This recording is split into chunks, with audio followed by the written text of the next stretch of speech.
Et salut à tous, c'est Mixmag de Mixmag Retro Computer et aujourd'hui on se retrouve pour la seconde partie de la présentation de l'Amstrad CPC 464. Donc ici j'ai branché les deux prises qui permettent d'alimenter ici et d'avoir l'image à l'écran. Donc maintenant on va lancer le moniteur, voilà, et la brique. Hop. Donc je vais régler, on peut régler la luminosité. Hop. Je vais régler au maximum pour qu'on voie bien. Donc voilà, donc l'interface elle est comme ceci, donc une belle écriture jaune sur un fond bleu. Et on va lancer directement la cassette. C'est que la voici. Je l'ai déjà montré mais je la remonte quand même. C'est une cassette simple comme ça, avec des programmes. Voilà. Donc ce que j'ai oublié de dire, c'est que Amstrad c'est anglais, tout comme Sinclair, ce qui marque anglaise. Et en fait, Amstrad a racheté Sinclair, et c'est pour ça qu'on a le droit à des modèles de Sinclair qui se rapprochent de l'Amstrad. C'est-à-dire que le Sinclair ZX Spectrum Plus 2 ressemble à l'Amstrad CPC 464. Et le Sinclair ZX Spectrum Plus 3 ressemble à l'Amstrad CPC 6100XX. Voilà, je voulais le préciser, simplement. Bien, donc on va lancer la cassette. Donc pour cela, il suffit de taper Run avec deux traits comme ça. Voilà, simplement. Entrée. Il demande d'appuyer sur Play. Hop. Et on va attendre que ça se charge. Donc je pense accélérer la vidéo pour moins d'attente.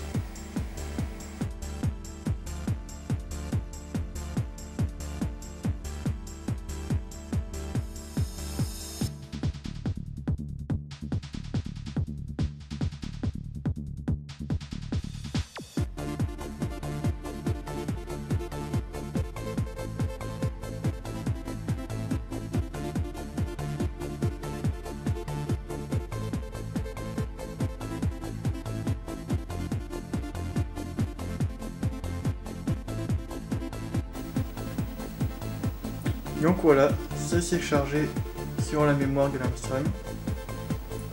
Donc là on a le droit à une démonstration.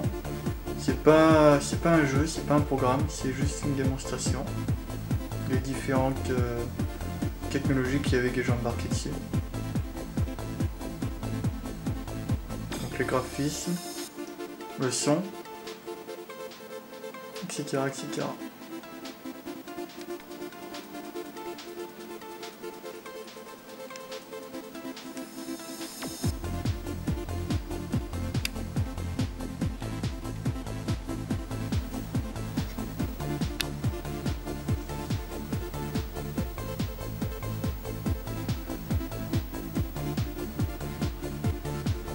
Là il n'y a pas grand chose à dire, juste à regarder quoi.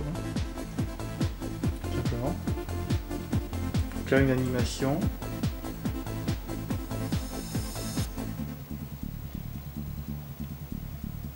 Voilà.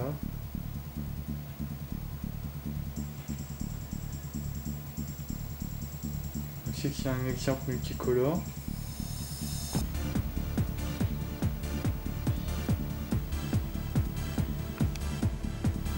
Là je vais augmenter le son parce que j'ai oublié de le faire.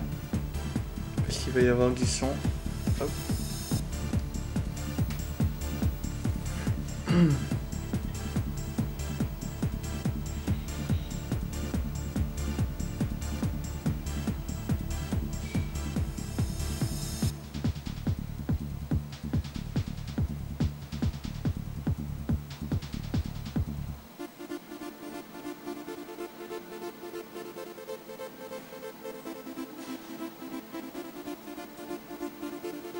Ensuite, le fameux exemple musical.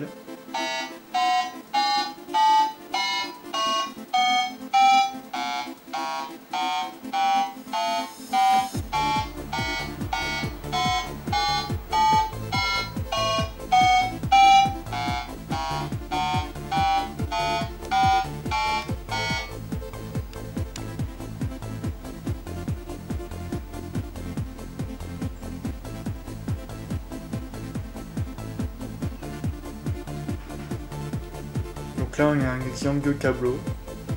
Donc un programme qui peut tourner sur cette machine. Donc ça fait plusieurs calculs sur les mois, comme on peut le voir ici.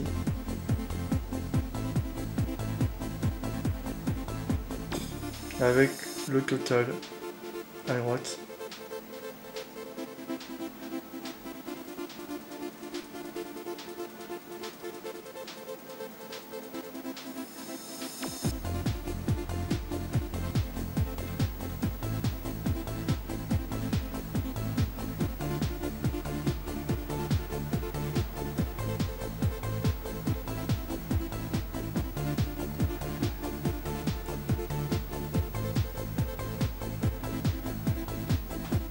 Ici on a un traitement de texte. On peut éditer des fautes d'orthographe et tout ça soi-même. Modifier du texte. Comme on le voit ici. Je suis désolé pour cette image pas très propre là. C'est la caméra qui fait ça. L'écran est très bien, il marche très bien. Il n'y a pas de problème avec l'écran.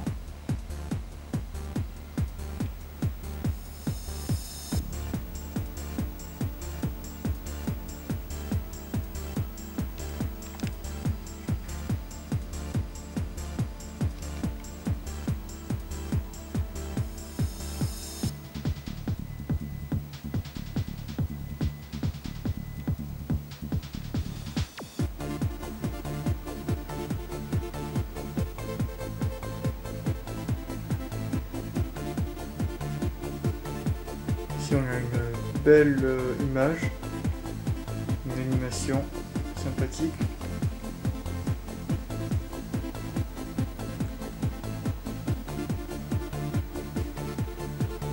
Ici on a des styles de fenêtres.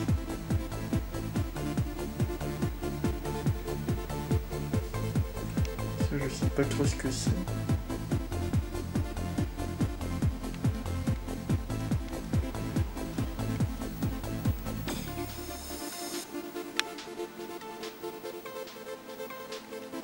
L'image est pas très propre, hein. Je suis désolé.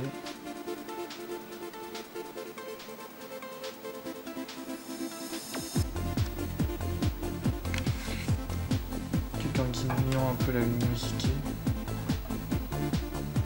Ah, c'est quelque mieux là. Ouais.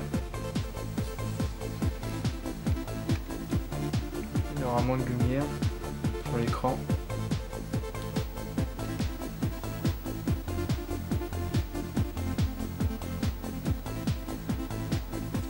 Et là, je pense que ça repart, que c'est en boucle. Donc là, ça repart depuis le début. Donc voilà pour ça. Ensuite, ce qu'on va faire, c'est qu'on va relancer la machine, tout simplement. Donc, hop, hop. Pas grand chose. Hein. On va remettre comme ça. Donc là, alors pour éviter qu'il y ait embêté à retaper Run, vous pouvez faire directement le bouton CTRL ici, plus Enter. Ça va apparaître directement ici. Il suffit de taper Entrée. Donc là, ce qu'on va faire, c'est qu'on va tourner la cassette. Là, il y a 3 programmes ici. Clavier, grille et le pendu. Hop, on va les tester.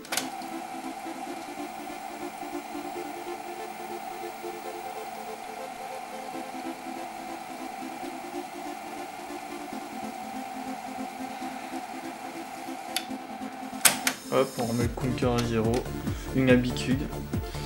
Donc on appuie sur play, hop, et on attend. Alors vous l'avez pas entendu parce que le son était bas en fait, j'avais mal mis, j'avais baissé le son. Mais quand le programme se charge, on entend un bruit de chargement en fait. C'est ce qu'il y a dans la cassette, le son de la cassette qui permet de charger le programme, tout simplement. On l'entend maintenant.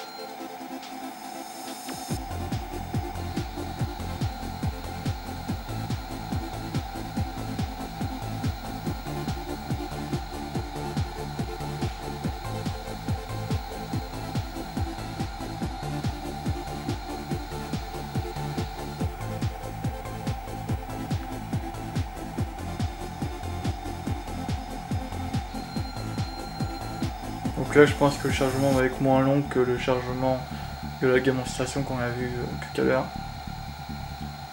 Parce que c'est un programme qui est plus léger. Et voilà. Hop, bah voilà, ça c'est terminé. Hop, stop eject. Donc là, le but est de taper une touche au clavier qui est demandée par l'ordinateur le plus rapidement possible. Je vais essayer de me démerguer correctement. Hop.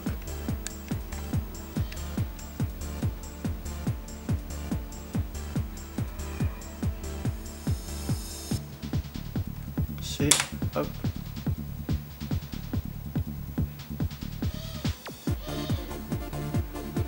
G, hop. Vous avez compris le principe, c'est très simple.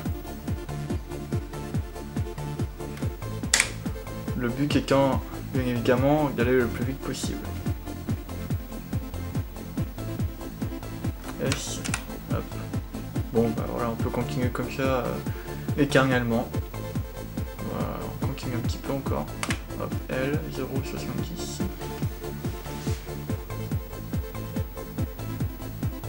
W, hop.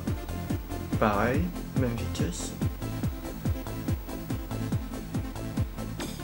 E, léger qui est plus rapide.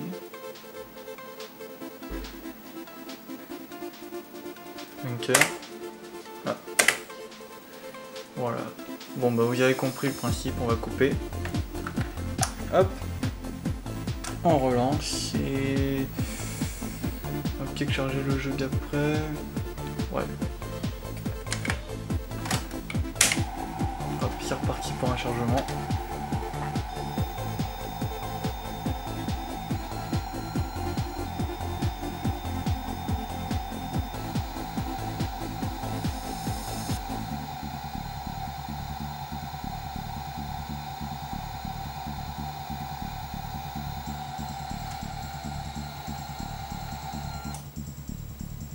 C'est vite chargé. Ah oui.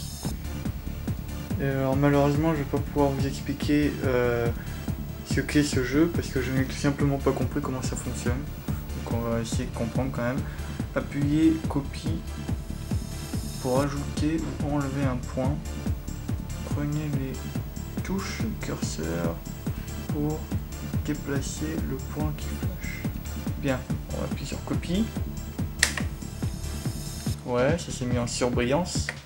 On va bouger par exemple. Voilà.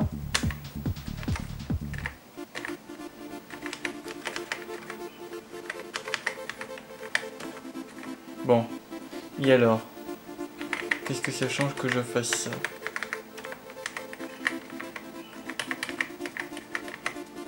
Voilà, mettons. Échappe, d'accord. Bon. Et ben là, ça lance le troisième programme. Quand c'est problème avec l'écran, c'est pas possible ça. Voilà, là j'ai plus de problème, par contre on voit plus grand chose malheureusement. Et pour finir, on a ce fameux problème existentiel de cette machine là, c'est l'erreur de lecture. Bon, on va s'arrêter là, sur une belle erreur, c'est pas très grave. Je pense faire une troisième partie pour vous montrer des jeux cette fois-ci, pour vous montrer un petit peu la puissance de la machine, parce que là on l'a pas vu, mais le son, vous l'avez vu, la montée en octave du son, ça montre pas vraiment la puissance sonore de la machine. C'est pour ça que je préfère vous montrer des vrais jeux. Vous allez voir que le chip sonore n'est pas décevant, franchement. C'est un Yamaha qui est à l'intérieur et franchement c'est pas mal, franchement. Je crois même que le chip sonore se rapproche d'une Mega Drive. Je crois qu'on a à peu près le chip sonore si je me trompe pas. Donc voilà, donc ce que je vais faire, c'est je vais faire une troisième partie pour vous montrer d'autres choses sur la machine. Voilà. Donc à la prochaine.